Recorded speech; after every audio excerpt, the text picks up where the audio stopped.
Okay, we've got a great episode coming up for you today. We're going to be discussing things like yellowfin and invincible boats, tarpon snatching shark, the Cajun Mafia, Captain Bucky's world record hammerhead catch, and much, much more. Make sure you join us on this episode. There's a new game out by Hasbro. It's not even been released yet, but you can win a copy for yourself. All you need to do is sign up for the Sanibel Captiva Guide newsletter. We'll tell you how in the podcast. Enjoy, guys. Hello. Welcome to this episode of the Sanibel Captiva Guide podcast. I'd like to introduce our guests. We've got Bill and Angela Hammond of Endless Summer Charters. Welcome.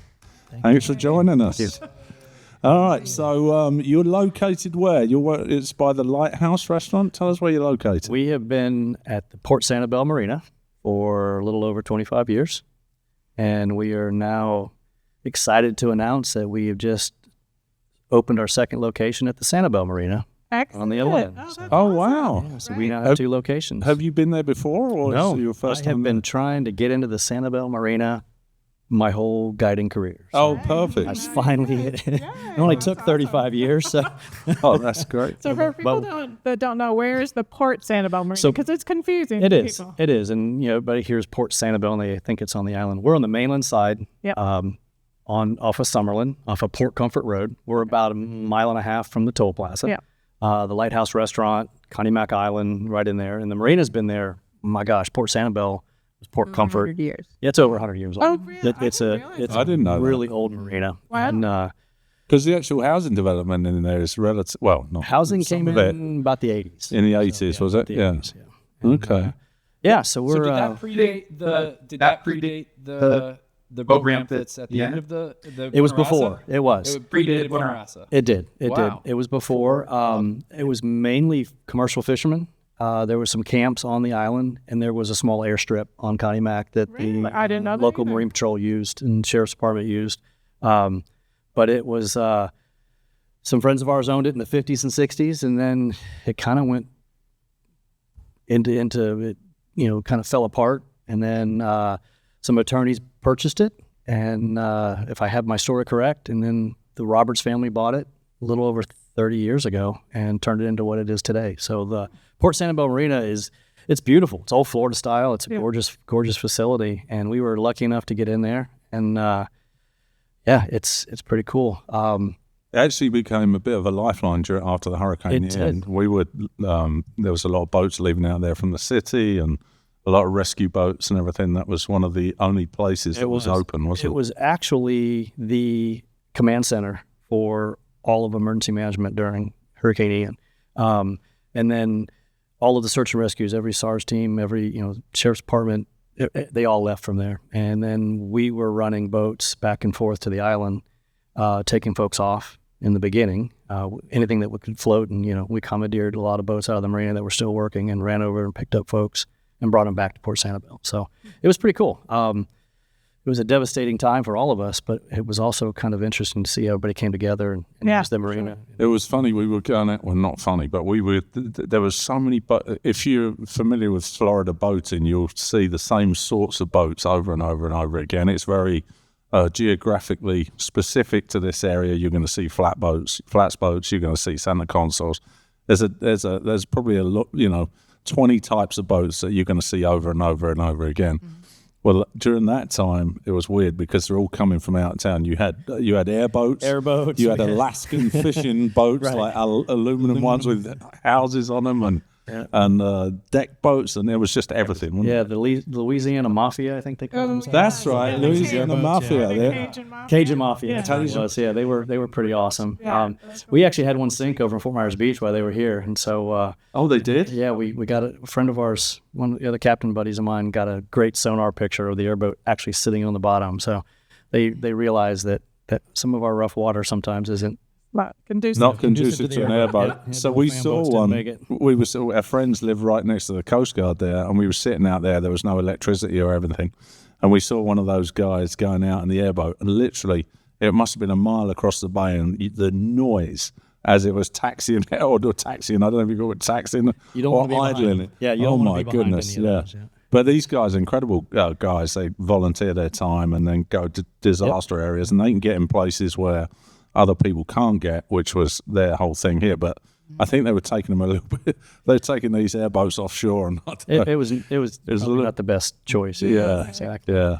How did your fleet do during the hurricane? So we took a big hit. I think our boat was upside down behind the barn. Okay. One of them. And it was one of the first ones to be shown on TV. I saw That's it what on. Really? Yeah, We had no communication. I saw a video later of the newscast of them flying the drone around the marina, and I was able to picture one of my boats under a couple of other boats. Oh, wow. Okay. And that one was totaled. And then my other boat, we have another boat that was up on a lift. It went up so high from the water. I think they got about 16 feet in there. It pushed it off the lift, slid it down the lift, and in between all the pilings, and all of our boats in there got pretty well knocked up. We were able to rebuild both of those. Mm-hmm. And then we had another larger boat that my daughter and I were working on, a 50-footer that it took the docks and the pilings with it. Oh, and gosh. it ended up on top of other boats. So, my God. yeah, we took a little bit of a beating. The marina took a beating. Yeah, but, yeah. I mean, it's back. the It's boats beautiful, were all so. stacked along the side of the road, were. all the way down there, just stacked on the ground. It was crazy. Yeah.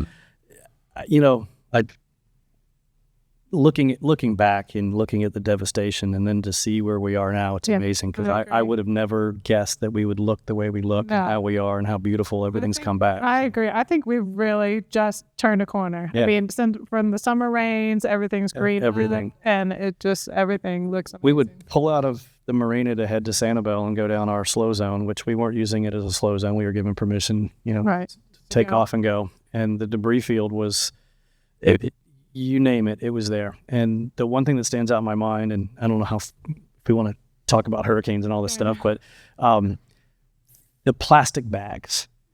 There were billions, if not trillions of plastic bags in all of the mangroves. Yep. The mangroves, the leaves, the bark, things were gone. It was just this dry, these dry islands, but they were just covered in these plastic bags. And I'll never forget, it was the most eerie sound. I still hear it, with that wind blowing through that plastic. And it was just, it was awful. I'm like, how could this be? Well, what are we looking at? And then, to see chunks of homes, boats, cars, things floating, water heaters, we're bumping into everything. It was a lot. It was a mess. And then to go back out now and look at it and not see any of that. Yeah. Yeah, it's great. It's unbelievable. Nature They did a really is good job. Yep. amazing. And there's green on the the leaves are coming Yeah. back. The mangroves are coming back. So. Yeah. And I feel like my family got here in the late 1800s to Lee County. And I kind of feel like, this was our once in 100, maybe 500-year storm. Yeah. So it's not something that happens. I mean, I know my family that got here in the late 1800s never went through something like that. They went through hurricanes, but not. Not anything. No, never. Is that why you didn't move your boats? Not that I'm We Well, we did move the boat. we moved one of them. We hurricane tide. That marina is always. It's the reason why they gave it the name Port Comfort. Right. It usually the water drains out. The boats are sitting in the mud. They're tied off. It's a safe haven, safe harbor. Not when there's that much water coming across summer and coming in. Yeah. It was the water. It was not the wind. It was a protected area. Now, if there's a named storm, we have to evacuate the marina, which is smart. We should have. I mean, Yeah. But like all of us, we didn't expect it. No. Who expected Ian? my house did great if we were in a windstorm. Right. I mean, if it was just strictly wind and a little bit of rain like we have had with Charlie and Irma and Wilma and whatever. But when there's a wall of water coming in, and then you get the surge and the beating of the waves. Yeah. I'm a mile from the coast where I live. Mm-hmm. We're in an old neighborhood. There's a lot of new development around us with walls. So when the 6 or so feet of water came in, it backed up on those walls. It put 9 feet of water, almost a little over 9 feet, and at my house. And I'm a mile from the coast. So Yeah. It's amazing. it blows me away. So Luckily, we have an old Florida-style house that's up on piling. So we survived. we did. Good. It was The main living area was safe. So tell me a little bit about the chartering that you do, because you got several boats. What do you? So just to go back a little bit, I started out by myself as it was a dream that this one talked me into. Oh, this is all your fault. She just, I think she got tired of hearing me talk about it. I And, gotcha. you know, Okay. complaining that I'm not fishing and not guiding. And Yeah. Well, he had his captain's license. I did. We were in the construction. We were in the construction business. And she just said, you know, when are you going to go fishing? And I said, I plan on this morning, or, you know, tomorrow morning. She's like, no. When are you going to go fishing? So Endless Summer Charter was born. She pushed me into it. We started it, and it was me, myself, and I, and working 7 days a week and busting my hump for quite a while, you know, try to establish myself and work. And I was shrimping at night with a local friend of mine here, Dave Godfrey, and shrimping for Mr. Woodring. And we'd shrimp at night, fish during the day. And we started doing... When was this, just to give us a time scale? Pretty much. 20-some years ago? 20... I think it was before the 2005. Yeah, 2004, 2005. Oh, okay. That time, I guess, Dave and Our daughter was born. I bumped into Dave at the Publix down on Summerlin, and he needed a mate that night, and I hopped on the boat and I never got off, and I stayed with him. It was awesome. So two old guys out there, you know, shrimping. It was so fun. check out Dave's podcast. He's been on this podcast, so check. He's we'll a character. We'll put the episode number up here, but I'd love to tell you his real, you know, what we call him, but I'm gonna. Yes. This is family programs. Kunas. Yeah, there you Yeah, go. there we go. That's how we all know him. And, my daughter she will not, even in her 20s now, she won't say it. She's always called him Coombutt. So Kumba. But we started doing inshore fishing. You know, snook, redfish, trout. Just like everybody else, you know, and we got into, you know, tarpon, and I got the bug on tarpon and looking for big snook up in the river and having a really good time. And then a friend of mine called and said, you know, hey, I need a bigger boat. I got a party of 6. I can't take them out. I don't know what to do. And I said, well, my neighbor's got a boat. Let me see if I can borrow his big boat, and let's see if we can make this work. And we did this trip that little fishing, took him up to Cape Costa, did a little shelling, took him to Cab's Key for lunch, you know, took him over to Sanibel. We went through Ding Darling. We had this wonderful little eco tour and saw the dolphins and birds and told a little bit of history of the islands, and they loved it, and wasn't really thinking about it until later, a few weeks later, somebody else called and they said, hey, I'd like to do this. And it dawned on us that we need to offer this as a trip. So we kind of took it from some other captains that were doing some of the same similar stuff, but maybe not, you know, it kind of made our own form, this whole combo trip that we do. I think we got family friendly when We did. when We kinda- other guides were not doing. Right. Right. Kind of found a doing little like niche, 2 or you know? 3 Yeah. men. Awesome. Because there's so many families that come to this area. It started switching from, you know, the dad that was fishing all day long, leaving the family on the island, to now the whole family wanted to participate, but they may not want to fish all day long. They may not want to, and there's so much to offer on Sanibel And that's Captiva and the rest of the island. The So only thing we do. But no, but it's probably one of our bigger. The combo trip is a bigger part of it. Yeah. So we started doing a lot of those, and then down the road, a couple years into it, I hired my first captain part time.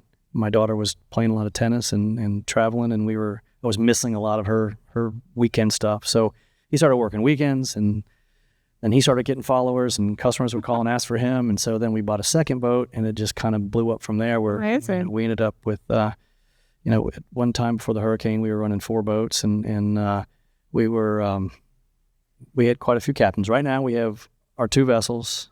There's 3 of us. We got Captain C.J. LaFauci and Captain Hunter Tinsley, and we can fish with the best of them and the most technical fishermen. We can offer, you know, all of the technique for somebody that doesn't know what to do, down to the complete novice who won't bait their hook or do anything. We do it all for them. That's me. Yeah,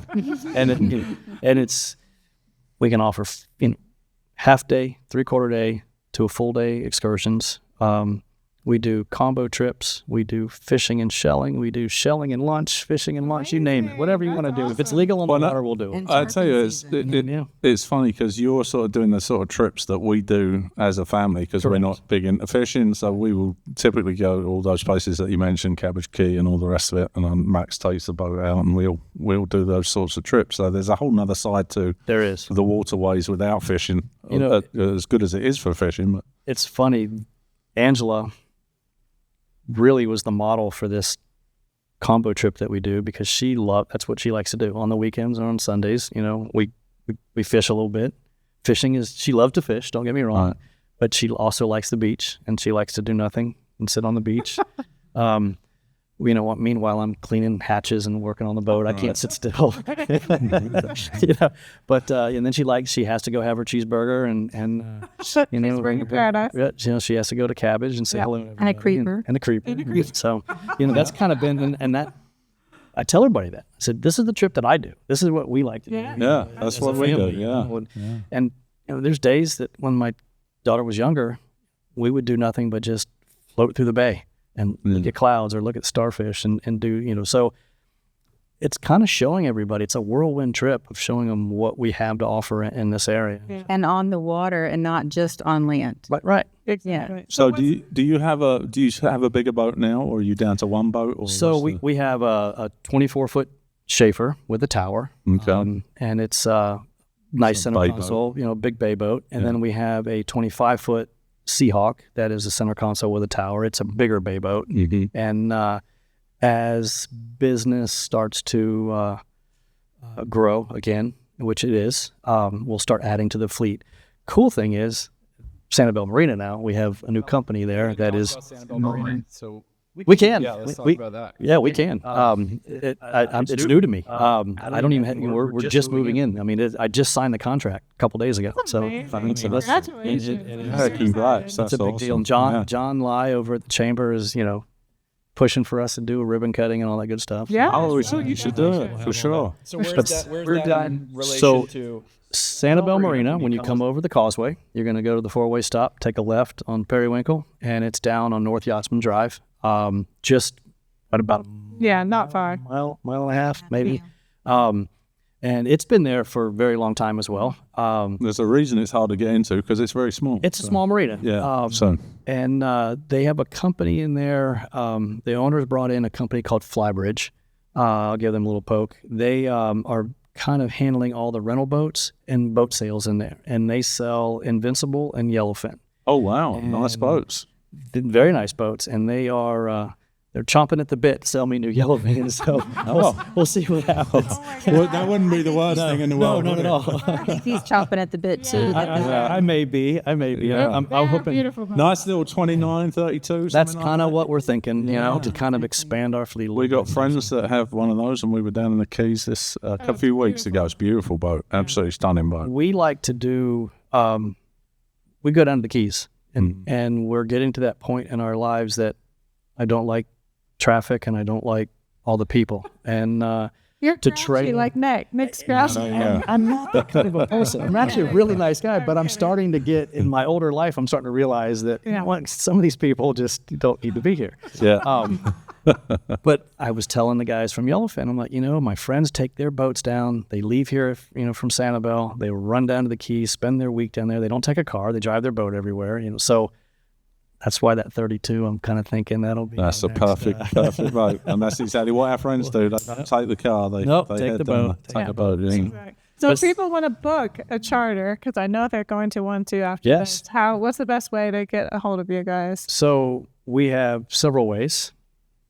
Angela. So I'm gonna turn it over to Angela because Angela's the brains. Right? and I'll share a story here later about her with the business. But Angela's our charter coordinator. She wears many hats with our company, but she's the one you'll talk to on the phone when you book your charter. Perfect. I end up being the concierge too Yes. to a lot of Yes. for a lot of vacations. But Sanibel Island Fishing Charters.com.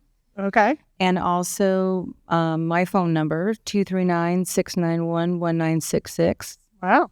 But the website you can actually book right on Oh, nice. online. Okay. It's open 12 o'clock, 24/7. right? Yeah. 12 o'clock at night. If you want to book a charter, you can do it. Okay, perfect. That's awesome. Or they can call you and get some advice about what Exactly. I tell them, believe me, I tell them where to go and what to do, and everything on the island, where the good places are to shell, all that kind of stuff. And do you know Patience Jennings? Have you met Patience? Mm-hmm. Yes. So Patience and I became friends just recently through Preserving Paradise. And we can talk about that later too. And something the chamber put on and introduced us. And while we were in the Everglades, we were on the bus and we were sitting there talking. we started realizing they're in the, their property management. They have vacation rentals, on Sanibel, about 80 or so properties. And we got to talking. So now we're involved in a collaboration with them where we've merged pages on our websites where you can now go to our website, book your charter, and also get on and look at what vacation rentals are available. Nice. And Oh, that's we can cool. now, One-stop shop Kind of kind of a thing. kind of a Perfect. pop-up. And we started that with somebody on Fort Myers Beach as well. Oh, We'll nice. be able to do that. And then Angela has a kind of a side business that she started years ago with corporate outings and events where we'll book multiple boats. 40 boats top is our last. So I do Wow. Circle K, United Healthcare, Verisk. So these are companies that are coming to the BASF that are coming to the area that BASF, want to go. yes. So we put the fishing side together and the boats together. Right. And Some of it's fundraisers. Yep.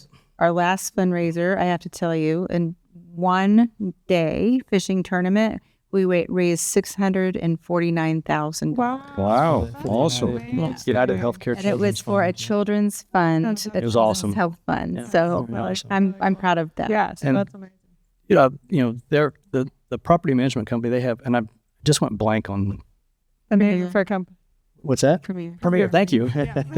See, That's why I brought you. exactly. That's why she's here today.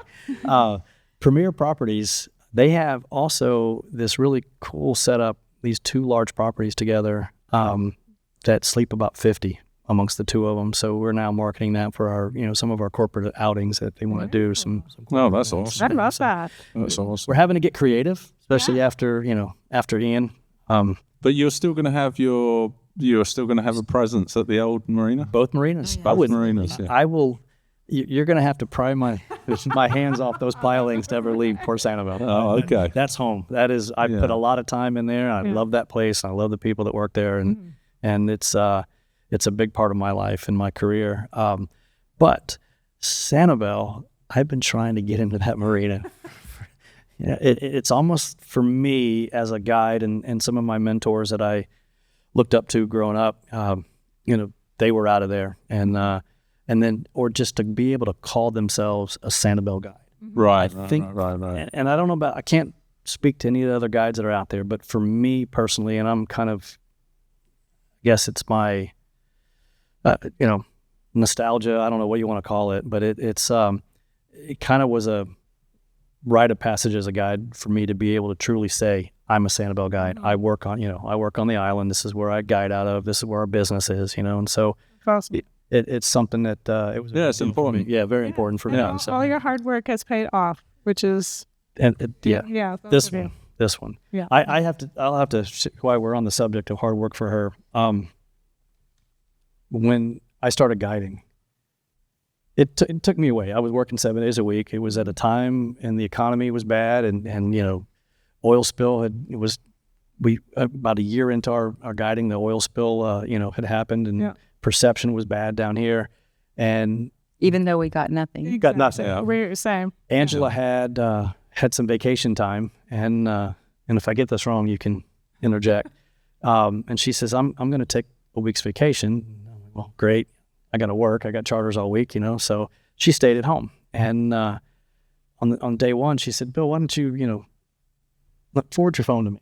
And that was back when we had pagers, and I had a little black book, and there was no internet. We weren't doing websites. We didn't take credit cards. It was cash and checks, and the bait box gave us charters. The tackle shops gave us charters, and if you got home at night, you played your recorder, and you might have 3 or 4 messages, and maybe one of them hadn't booked yet, and so you called. So It's better than a telegram. That's what my grandfather. that's my grandfather. My got me with, grandfather was got telegram. his So. tarpon trips for telegram. Oh my God. But Okay, we need to talk about that. so she said, "Let me forward your phone to me." And when we're fishing, I don't answer my telephone. No. I'll answer it if it's a captain. Like nowadays, we use it like our VHF. We talk to captains amongst ourselves with it. But if it's a client, I don't talk to clients while I have other clients on the boat. It's just something that we don't do, and we're there to put all of our attention to that client. So she kept my phone for the day, and I came home that afternoon, and she goes, "I booked you a couple trips." Oh, great! Didn't think anything of it. By Wednesday, she had booked more trips on Wednesday than I had booked all month. Wow. And by the end of the week, she had a paper laid out. She says, I think I'm going to quit my job. I'm going to work for you full time. I'm going to book all your trips. And this is a long story short, but she had it all laid out. Like, I can save this, if I stay home. Yeah. And we were trying to have, start our family. And she, That's perfect. one thing that scared me was, health insurance and everything else. Like, what are we going to do now? I liked her income coming in because it was something we knew. And she quit her job and became our charter coordinator. And the cool thing is that my dream of being a guide and having a guide service and being a captain became her dream. Right. She kind of took it and ran with it. And she really is what made us, all the marketing and all the hard work and everything that she does for Endless Summer Charters comes from her side of the office. What she does. That's awesome. A little plus. Awesome. Very cool. Yep. I try. Very cool. Very cool. To go back to what you were saying, Yeah. Angel's family, late 1800s. He was on Boca Grande. Her mother was one of 9 children. 10. 10 children. The home that they built and lived in is still there today on Boca Grande. It's the Boca Grande. Grandfather built it. It's the Boca Grande Outfitters. It's now on the historic. Up there. I know exactly where that is. Yeah. It's the Wilhelm House. The Wilhelm on House, the yep. historical Yep. Lee County rolls. And her granddad was a guide. He guided out of Whiddens Marina, out of the bayou there on Boca Grande. I found out recently from my uncle, my only living uncle, that he actually had a charter fleet out of that marina. Hey man, which is ironic that she's doing the same thing. So yeah, It was in the pretty blood. cool. Yep, in the blood. Yes. But he guided. He ran a tug. He wrote for an outdoor magazine. Did some charting and mapping for the Army Corps of What Engineers. was his name? George Wilhelm. Oh, I'm sorry. Yeah, I'm so go ahead. Yeah. No, George Wilhelm. Yeah, George Wilhelm. And later in our career, we were sitting with Mr. Wells. senior Rob Wells. Wells Senior, and These are the people that own Cabbage Key. that own Cabbage Key. And we were sitting there, and Mr. Wells was he was also a mentor of mine too. The guy was awesome, and he's truly missed. But he was a big snook fisherman, and he was telling stories like he always did. And she mentioned something about her granddad being George Wilhelm. And he looked at her, and his jaw basically hit the bar. He's like, you got to be kidding me. And I didn't know that. And we didn't think anything of it. And he says, your grandfather was one of the best snook fishermen. If he got less than 2,000 pounds a night, that was a bad night. He goes, let me tell you about your grandfather. So he's telling her all these stories that she'd never heard before. And so it was. And he had heard from somebody. He had heard from somebody else. Okay. So, yeah, it's Wow. pretty cool. A lot of history. Oh, that's We could awesome. talk about that for days. There's so much. That's awesome. Very Yeah. cool. And how about you have a big history here too, Bill? A little bit. We're not a founding family or anything, but we've been here 48 years. I'm from, as Angela like to tell everybody, when I first met her family, she told everybody that I was from up north, and they looked at me funny. Nothing against the folks up north, but down here, some of these folks, they'd never passed North Fort Myers, so and It's not hard to be from up north. so and her uncle stood up and said, "Where are you from, son?" And I said, "I'm from Sarasota." They're like that, Angela. She got us good. Oh, that's funny. My dad is from Miami, but was raised in Melbourne, and my mom's from Melbourne. And then my father graduated from Florida State and took a job here in Lee County back in the 70s as the community service director, and ended his career with Lee County 30-some years later as our deputy county manager. He's a big part of why the Twins are here. And the Polads were nice enough to name the stadium after my father, so Hammond Stadium's named after Oh, my wow. dad. Oh, that's cool. He retired and now lives with us. He and my mom. We moved my mom and dad in with us just recently. Yeah. And, not sure if that was a mistake yet or not. Doesn't matter. He's there now. He's not there now. We're there now, so I'm too late. Can't do anything about it. But Wow. yeah, so he's The got some Hammond history here Stadium. too. Hammond Wow. Stadium. Yeah. Wow.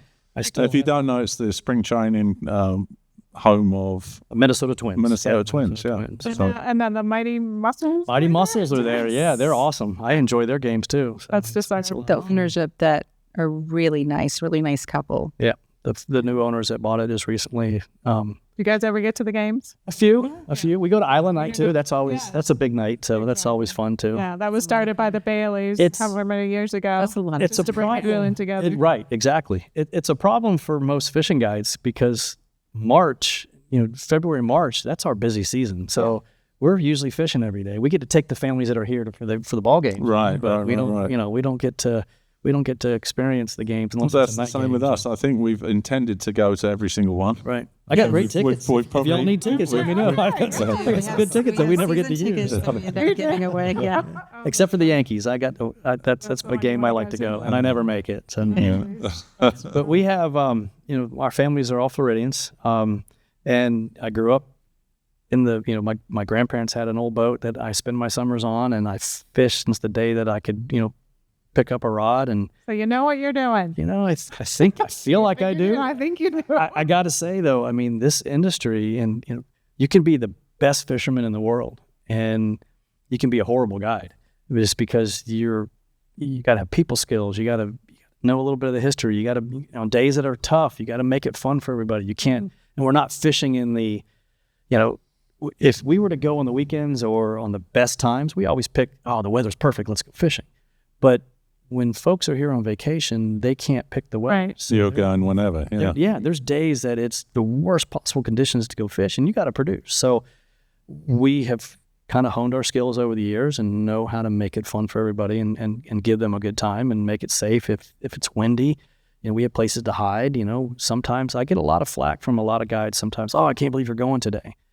Port Sanibel has given us the opportunity to come out of an area that is protected from the wind, so we can make a day out of it. And it's a really good location. It's very protected. And then Sanibel Marina also, because now you're close and you're on that side of the island on the days that we have the west winds blowing, you've got the island to protect you. So it's something that I've kind of made it a point as for me, and I try to push my other captains, try to make it work for our customers. They're only here for maybe a week, and they may have planned this trip, and this is their trip of a lifetime, and don't spoil it and ruin it and cancel. We try to make sure that we give them at least a good, good showing, and try to, we may not catch 100 fish, but we'll catch some fish. And it's been a big part of my life of making sure that I've got a lot of memories with these families, And Yeah, I'm sure you do. now I'm starting to fish with some of their kids, which is even scarier. So Lots of generations. Yeah. Which is really nice. We get graduation announcements. We get Christmas cards. Yeah. It is nice. So I can feel. a customer told me one day, and it put it in perspective. She says, you are a big part of our family now. You're on our mantle. And I went, I'm on your mantle. And she goes, you're holding up a fish with my husband on his 50th birthday. Oh, funny. And I started thinking about that. How many families that, that I've had on the boats and we fished with, and I've watched their kids grow up, and I'm a part of their family. I got kids that won't go fish with anybody else. You've actually been in wills where they were not that they're giving you anything, but that they request that you take them and spread their ashes. I was in a customer's will that it took his family. I was supposed to take his family out and take him and spread his ashes on the Gulf. That is very touching. Yeah, it's pretty cool that you can make that effect on people and do that. We try to give everybody the latitude and longitude of where we do the ash spreading, and most people want to do it off Sanibel Lighthouse because it's such an iconic. Right. You know what would make that much easier, Angela? What? A yellowfin 32. Can we continue to talk about this? That's awesome. I agree with that. Okay, I want to hear some fishing stories. Like, Oh, my goodness. What's some unusual thing you've caught, or something that sticks to your mind? We've caught some really cool sawfish. They're prehistoric looking, and big stingrays, and big sharks, and it's The cow ray migration was amazing. That was pretty cool. That was a few years back. I had a family on board. We were just cruising, and they wanted to go offshore, and they wanted to see Sanibel from a distance. And we got out 25, 30 feet, and I ran across a small school of cow rays. What I thought was a small school. And then I realized that this small school, there were thousands, maybe millions, and they were spawning. And it was so, and as far as you could see, it was cow rays on the surface. And we took a picture of the family on the front. I think it's on one of our brochures or something, and they turned it into their Christmas card. I've never heard of a cow ray. Have you, Laurie? You've seen them. They look like an eagle ray, the spotted eagle rays, but they're brown. They're And they kind of have a flat face like a cow nose. I think that's why they're called. Okay. I didn't know that. I'm probably giving it the redneck version. Called cow ray. The cracker version. Yeah, there you go. You can Google, it's called a cow nose ray. There you go, cow nose ray. So we call it cow ray. So there you go. Cool story for me, and I'm sure other guides can tell you the same thing. I have a group of guys that I fish on a regular basis, and they were down for their annual trip, for their tarpon trip, and we got here a day early, and they were staying at don't recall what hotel they were staying at, but I'd finished my tarpon trip that morning or that day, and I called them and I said, hey, the flow of crabs is incredible. We need to go tonight. Can you go? Oh, my brother's not here yet, and there's only 3 of us. I'm like, this is on me. We're going to go fish this tide at night. This is too good to go pass up. So, and I knew they were going to be with me for the next 4 or 5, 4 days, I guess. And we took them, we got on the boat. We took off to Captiva Pass, and the bottom just fell out. It was just thundering and lightning, and it kind of came out of nowhere. So we shot to Cabbage Key, and we sat there for a little bit, and we had a good time until this just typical Florida weather. It cleared out. We shot right back to the pass. We put the first crab in, guy hooks up right away. And it was kind of a crazy fish. 100 plus pounds, maybe 125, 150 pounds. Wow. And it fought like something I've never seen, unusual. And I use pretty good gear that heavy enough that they don't, wear the fish out too. It doesn't take too long to catch them and bring them to the boat. And so we're able to release them and be healthy. This fish kept greyhounding, and greyhounding's when they, they'll jump up, tail walk, and he just keeps going. He's taking us offshore. And now we're about 4 miles out of Captiva Pass, and the sun's going down. It's getting darker, and we're still fighting this fish. And I'm like, this fish is so green. He's probably never been caught before. We finally get him to the top of the boat. He's finally wore out, and grab the leader line, and I reach my hand out, and I grab the front of the, the bottom lip, bottom jaw of the tarpon, and I go to put my second hand in and pull it forward. And when I did, all I saw was the mouth open up. The shark came up from underneath the boat, grabbed the belly of the tarpon and bit. No way. But then the shark rolled, and when it rolled, all I saw was shark kind of go in front of me, and I pull my hands back, and my customer's on the bow goes, I still got him. I'm like, I think you got half the fish, but So I said, reel it up. And we finally pull it back up. Well, sure enough, the tarpon was still intact. It was a 29-inch bite mark. It left about an inch of meat at the top. So the fish was intact. We pulled on the boat. The shark came to the surface and went around my boat. Oh my gosh, I'd be terrified. And he came around and he went under the boat. And my boat at the time was almost 9 feet wide. And when I tell you it was head, pectoral fins, the boat, and then tail on this other side, thing was like 13, 14 feet long. Wow. So it went around the boat and came, and all these guys are from all over the country. They shot right to the middle of the boat. Sure. They were.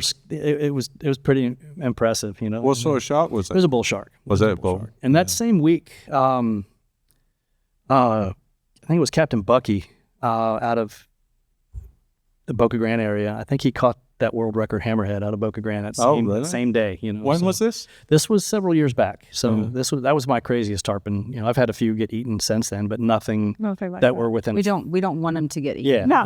and nothing where my hand was in foot away from the mouth. So Let's not scare everybody. no.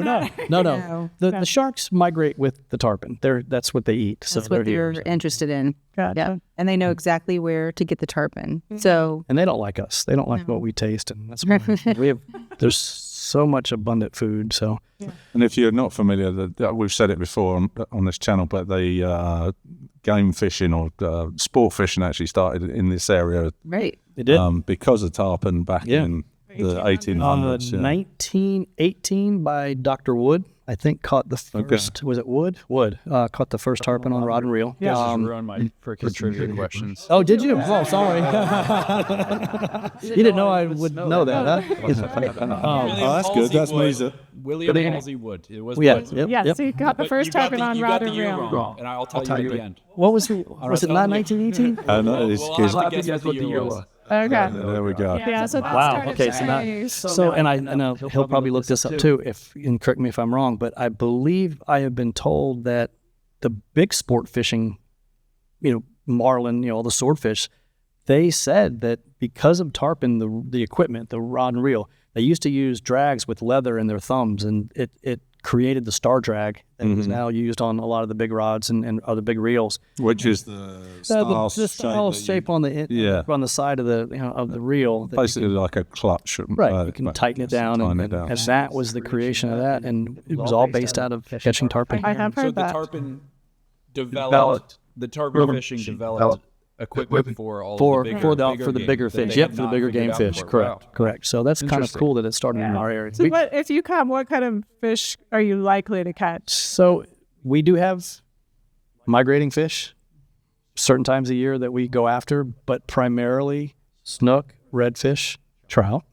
We have mangrove snapper. We catch flounder. This time of year we're catching trout, sheephead, snapper. Yeah.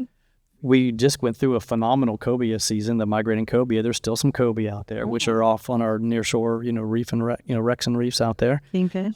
Kingfish, which is a big king mackerel, which are phenomenal game fish to fight. I don't eat kings. Some people smoke them and make them into dips and things. I've got enough mercury in me. Yeah. Do you even still eat fish? I do. do? Occasionally. Angela, do you? Our, We ask yes. that every podcast, so we have a I fishing love guide. it. But our Like, clients, What's that? Do you? clients actually usually eat the take fish? everything. I still eat. I mean, I don't want to say. I don't want to say. snook Snook's my favorite, but I don't kill them anymore. So it's very Hermit is my favorite. permit, and we don't kill those anymore either. But occasionally one will get gut hooked or something, and we have to. What is Like- your favorite fish to catch? It's a toss up. There's two, actually three now that are. I just like bending a rod, but I'm obsessed with tarpon. Tarpon to me are the hardest fish. They'll beat you to death. You'll scream at them. You'll holler at them. And I feel like that's the reason why Fort Myers and our area is as popular as it is. right. Because of the tarpon. The tarpon. Yeah. And they're only here for a short time. And what time is that? And that varies too. But typically, He's going to lie, by the way. No. They'll show up as early. I've seen them as early as February, but typically into March, April, May, June, July. Okay. If I were to pick, May and June, you're pretty much a good time. There are a couple guides out there, some buddies of mine that fish for me year round that know where some of the resident tarpon are, that know where they'll take you places for some juvenile tarpon, year round. I tend to do the migrating tarpon is where I go for, and same with my guides. Okay, so that's one. What are the other two? Snookers will always be forever. They're incredible. That's just an incredible fish. It's definitely a local favorite. It is. And there's How did the locals say it? snook. Snook. Snook. Yeah, Snook fishing. I mean, SNOOK. I mean, be. you spook, snook. Yeah. I mean, Very good. Yeah. there's a lot of things that they'll call it that way. Recently, and this was later in life, I didn't go permit fishing when I was younger. We didn't go offshore. We didn't do the things that we didn't see them inshore like we do now. A lot of that has to do with our water quality. I think has gotten better over the years, which is something that's a whole nother. So you sporting the captain's I am. I'm a big fan these days. That's a whole nother podcast we can get involved on water quality. But the permit I was introduced to as a guide, and from another guide friend. And it too can be just as addicting. And we got involved in a tagging program with the Bonefish Tarpon Trust. One of the marine biologists came up with us, and we filmed a small little. It wasn't even a show. It was more like a video that they did, and it was all about their tagging program. And the goal was to tag 1,000 permit on our coast, which they ended up doing so they could track and migrate. And we found out. Telemetry tags. Telemetry tags. Yeah, we did a few telemetry tags, and we also did a tagging program. And the telemetry tags that they put in were the size of a sea battery. And I got to learn how to do the incision and put the battery inside the fish and stitch it back up release it. And then for a couple of years there, they were monitoring these fish as they go by their listening stations that they had put down underwater. And we found out that a good part of our fishery that we have here, we thought these fish were traveling up and down the coast. What they're doing is going out into the Gulf and back almost. And we have our own, these are Fort Myers fish, and Tampa has their own set of fish, and the Keys have their own set of fish. There are some that still migrate, just like the tarpon do the same thing. They migrate up and down, but we have a good fishery now of permit that our resident permit. So we did a short film off of Sanibel about this, and it is really amazing. It's on our website. Yeah, you can go watch it. It actually won a film festival award. It did. First place, right? No, second. Oh, second. Well, that's so good. Down in That's on your South website. That's on our website. You can check it out. It's kind of cool. definitely. But those are probably my favorite. But I will tell you, a good friend of mine, and we catch everything that we have to offer, and that's what's neat about saltwater fishing here off of Sanibel and Captiva. It's so diverse, and we fish for a lot of things the same way, but I think I caught 22 species in the same spot. No way. 22 species of fish is my record, and it was with a family that I fish with a lot. In the same day? What's that? In the same day? In 4 hours. That's my record. Wow. We caught it was everything that we have to offer. We caught our slam, which is snook redfish trout, and then he hooked a tarpon, and then got a grand slam, and then we caught mackerel, we caught mangrove snapper, we caught he caught a lane snapper, he caught another, I just went blank. Anyway, we went all the way down to the catfish. And I kind of teased him about the catfish, and he's like, Bill, that was a big catfish. He goes, I don't care what it was. It bent the rod, and I had a fight. And it made me realize that here's this guy coming out of, wherever, and he didn't care what was on the end of his line. It was bending, it was pulling, and he had a really good time. So I never when I was growing up, I didn't fish, but all my friends did. And sometimes I would pick up a reel or a rod and throw it in and catch a catfish, and I'd be excited. And all my fisherman friends would be like, why are you excited? It's a freaking catfish. And I never understood why they got so mad when they caught a catfish. They poke you, they get, they're not the greatest thing. Can't eat them, they stink, I propose that we make them our state fish, and that way when we catch one, we have to tell everybody, we can't bring these on board, we have to release them. I make a big deal out of it, give them a certificate or something, I don't know. So go back to the slam. I've never heard that term, the slam and the grand slam. Is that a fishing? It is. I mean, in the state, Illinois. That's me. The state recognizes it, and each area has different specific fish, But in our area, the Southwest Florida, area, it always has been snook redfish trout. The state tried to change it a few years back and take the snook out of it when we were having our snook population problem, and they turned it into the flounder. We still call it snook redfish trout. I always will. They can fight me all the way to and then using baseball terms, a grand slam is, getting 4 runs. Adding the tarpon to it has always given it the grand slam. And so there's certain times a year that you can do that. And it's pretty cool. It's a neat feat to do. And we have a little certificate we give our customers when they So tell me something. So offshore fishing, is it, we've tried it several times, but is it possible to go offshore without going 60, 70 miles off? It is. And get some good fish? Yeah, it is.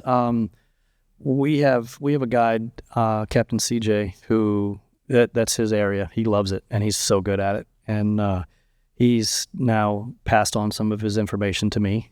Old dogs can learn new tricks every now and then. So I kind of joke I'm an inshore fisherman and flats fisherman, and now I'm kind of getting this bug to fish. I love it. It's something new. We have. You know what's good for that? What's that? 32 yellowfin. I like it. I like it.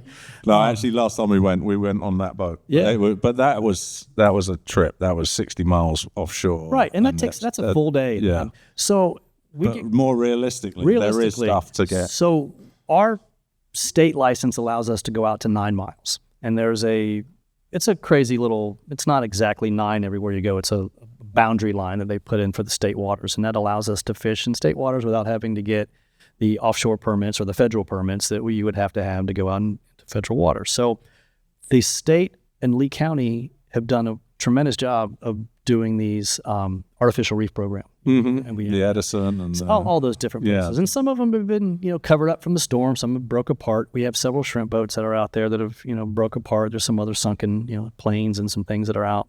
But it's certain times a year, it can be phenomenal. And then when the bottom fishing changes, then we go into kingfish, cobia, permit.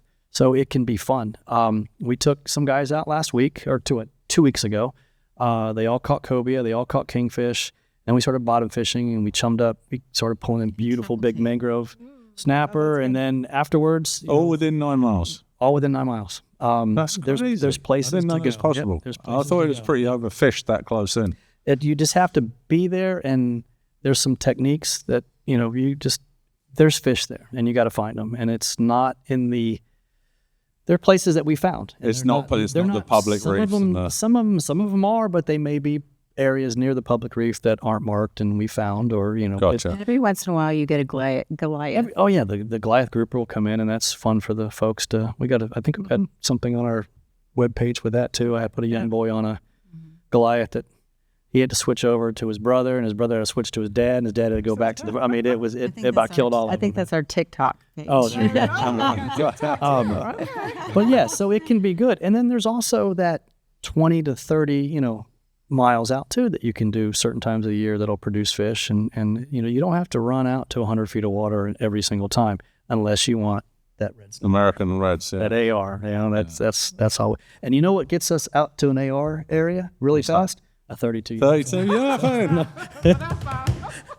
Sorry. I had to do that. Yes, one more thing I wanted to mention, which is fun for families, is when you catch the fish and then you can bring them to a local restaurant. Yes. A lot of your customers. Lazy Flamingo. Lazy Flamingo. Exactly. Yeah. Lazy's. Mudbugs is now doing that. Oh, they are? Yeah. Bring your own catch. Bring your own catch. So, you just bring your catch in your cooler. I haven't. Lazy's does a phenomenal job. Yeah, I've got a few pictures from Lazy's. I haven't got 100% confirmation yet, but I've been told that if we sweet talk him, the chef over at Grandma Dot's, when we start coming in, I think we may have to make some arrangements because they're busy all the time. Right. So that's the restaurant in the Sanibel in the Sanibel Marina, Grandma Dot's. Yep. Yeah. So awesome place. Yep. Yeah.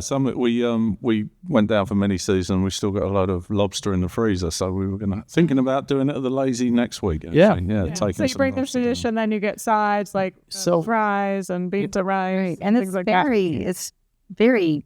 I mean, the price is great. It is to do that. So when you fish with us, that are visiting, and we go out, you do a half-day trip and we catch all the fish and we bring it back to the marina and we'll clean it, we fillet it, we bag it, put it in, on ice and send it your way with you. And you can, sometimes I'll bag it up into smaller bags so they can take it to to Lazy's or wherever. We usually push Lazy's.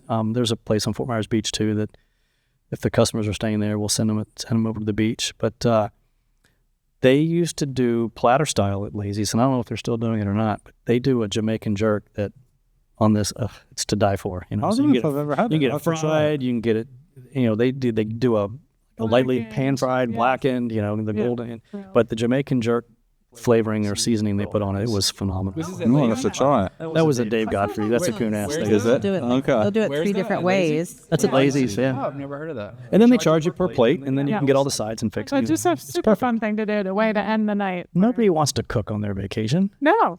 So Make it the oil. I always crack up when the dads go, "Oh, well, she'll cook it tonight." I'm like, she doesn't want to cook on her vacation. We want to take her to dinner. Right, go to the local Support the local restaurant. So Right. But And we never take more than what we're either going to cook that night or the next day at the most something that we try to do for our own. Yeah. with fishing the way it is now and conservation, with being very important and water quality, all the things that we do, the days of filling up a cooler of hundreds and hundreds of fish are over. The state made a good with all the regulations, they do a good job of controlling that. But as a guide, we have to be stewards as well, and we have to kind of feel out the customer, like how many are you feeding, how long are you here, we don't want to go to waste or throw it out before you leave and it's not going to ship well, or you don't want a lot of our fish doesn't do well when you freeze it, you want to eat it fresh. So it's my opinion, I like fresh fish. There's nothing like fresh fish. Yeah.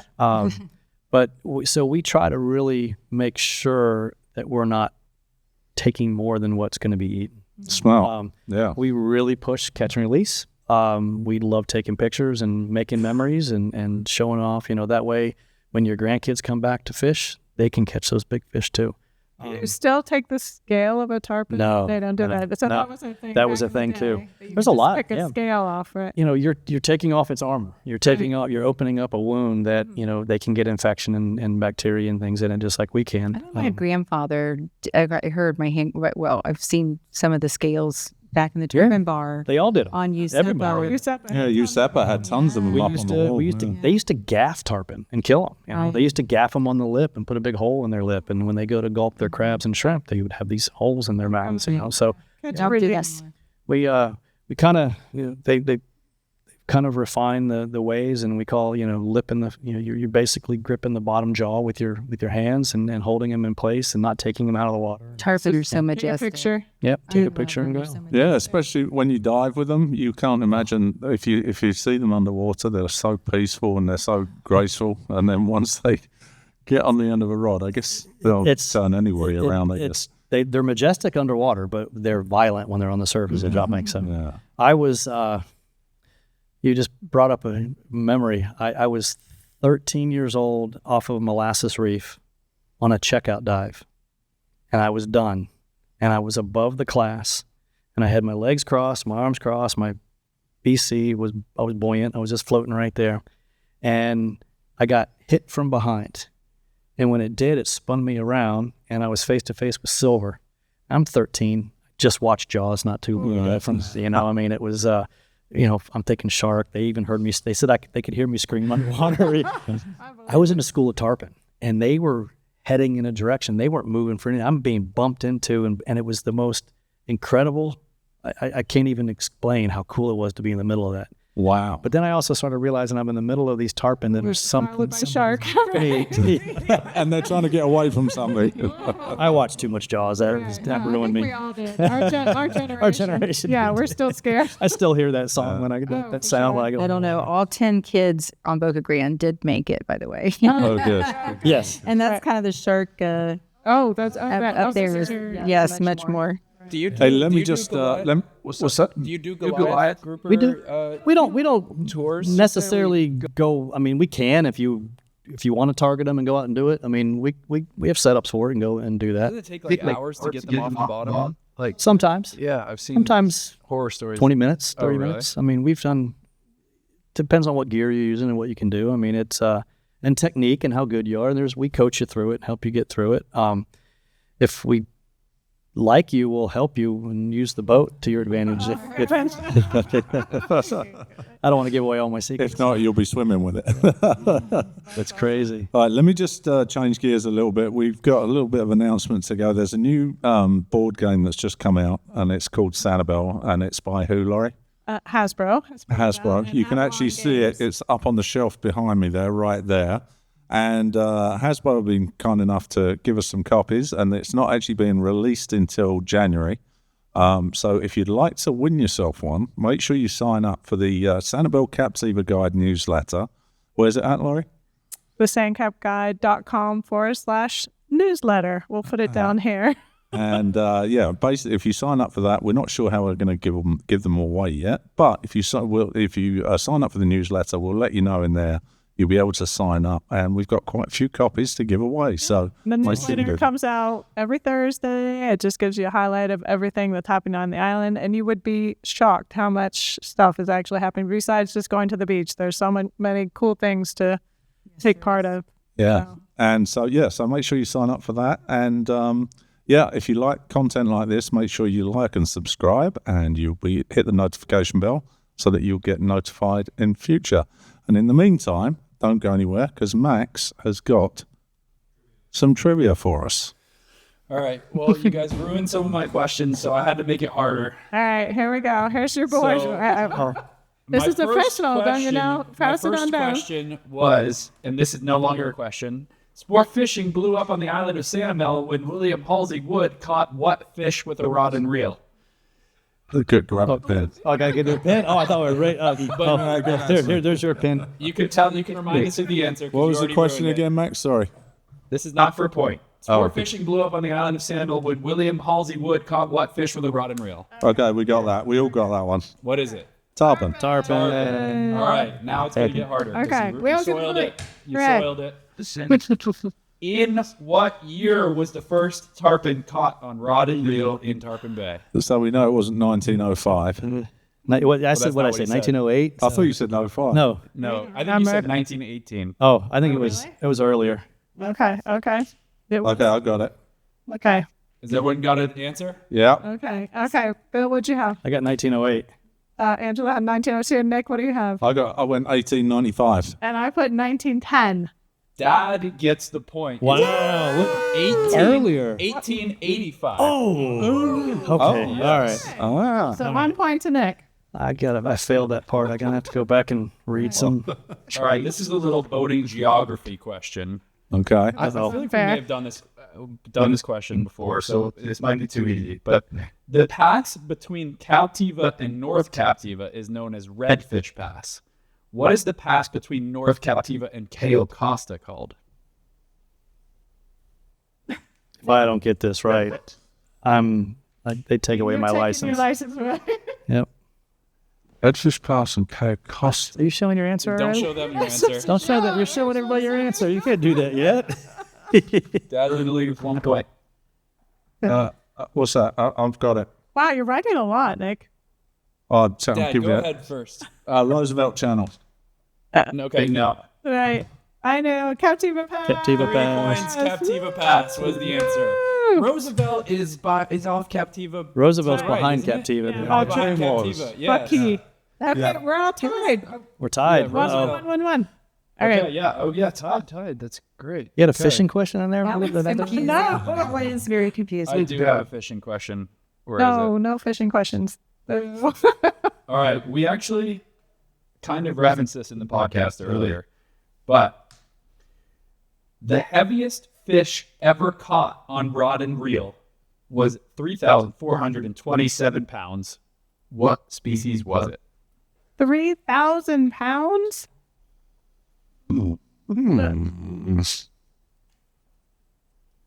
Don't know. What gets to be 3,000 pounds? A big fish. Fish, it's on my bucket list. Oh, okay. Interesting. All right. You got something, Nick?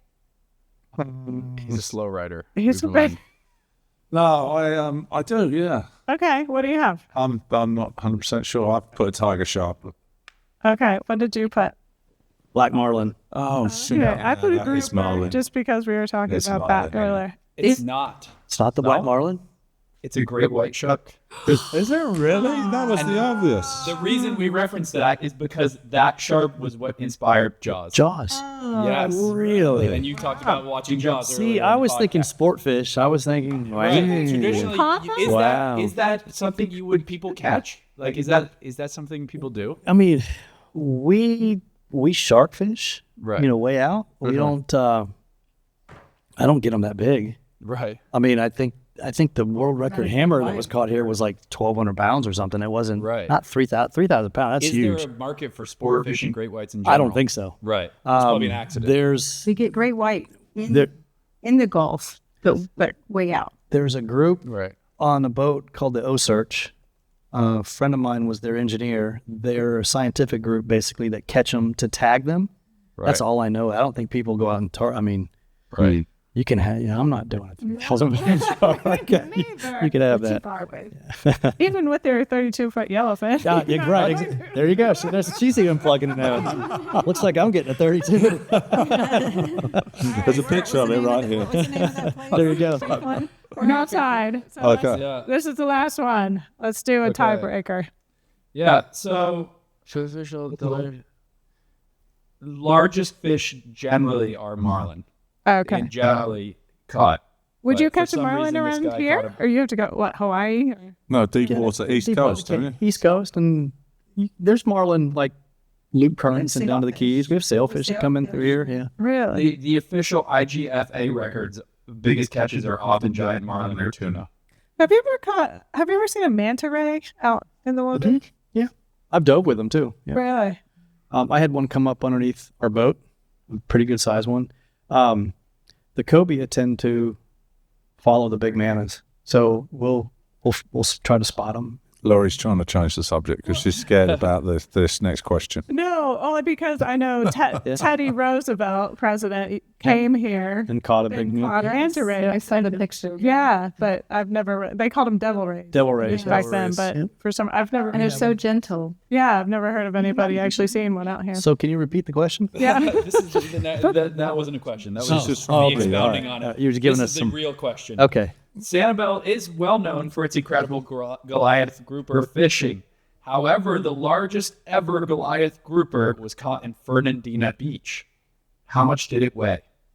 The largest ever grouper. How much do groupers weigh? Can I Google that real quick? It was caught in 1961. I've always been told they're the size of a VW bug. Okay. Or not a bus, but a bug. Oh, a bug. Yeah. Yeah. I have no idea. Oh, I do, Laurie. You do? Oh, yeah. Oh wow. I'm not going to name to the half pound, but I'm to the pound. Okay, Are you that's- really? yeah. Yes, I'm Yeah. really wrong. Right. I'm really wrong. He has no idea. Are you? I mean, Yeah, I'm full of it. All right, go on, Nick. 1,107 pounds. Show it. That's Are we ready? He did say that. I put 605, 865. 865. 680 pounds. No way. Winner, Mine's chicken good. dinner. Okay. All right, you get to ring the bell. Oh, I do. All right. Winner. Good job. Good job. Good job. You That's get to awesome. Keep your fishing That's awesome. license. Never been taken away. Well, awesome, guys. Thanks for joining us. It was a pleasure having you here. Thank you. We'll definitely link everything below so that you can book these guys for a great charter coming up for this season or whenever you fancy it. And thanks very much for hanging with us, and we'll see you on the next one. Have a good one, guys. This one.